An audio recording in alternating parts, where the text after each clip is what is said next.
केंद्र सरकारने आम्ही जी मागणी वारंवार करत होतो ती मान्य केली आहे आणि कांद्यावरची निर्यात बंदी आता केंद्र सरकारने परत घेतली आहे। यामुळे कांदा उत्पादक शेतकऱ्याला मोठा दिलासा मिळणार आहे।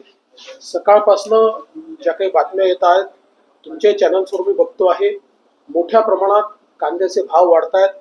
त्याचा फायदा हा निश्चितपणे शेतकऱ्यांना मिळेल आणि केंद्र सरकारचे मी मनापासून आभार मानतो की केंद्र सरकारने निर्यात बंदी उचलली। यासाठी तुम्ही पाठपुरावा केला होता माननीय मुख्यमंत्री महोदय, मी अजितदादा, आम्ही सगळे सातत्याने केंद्र सरकारच्या पाठीमागे लागलो होतो। केंद्र सरकारला आम्ही विनंती केली होती की शेतकऱ्यांचं नुकसान होत आहे, त्यामुळे ही निर्यात बंदी आपण उचलली पाहिजे आणि त्याला प्रतिसाद केंद्र सरकारने दिलाय, याचा मला मनापासून आनंद आहे। केंद्र या कांद्याच्या प्रश्नावर मोठं राजकारण देखील झालं आणि टीका देखील तुमच्यावर आणि सरकारवर। निश्चितपणे या प्रश्नाच्या दोन्ही बाजू होत्या।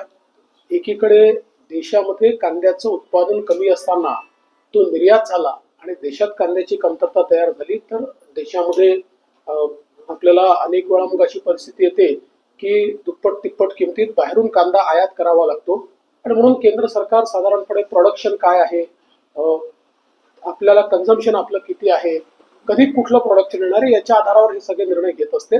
मात्र आता या सगळ्या परिस्थितीमध्ये केंद्र सरकारने एक चांगला निर्णय घेतलेला आहे। विरोधकांनी नेहमीच राजकारण करण्याचा प्रयत्न केला, पण मला असं वाटतं की केंद्र सरकार हे शेतकऱ्यांचं हित पाहतं, केंद्र सरकार सामान्य माणसाचं हित पाहतं।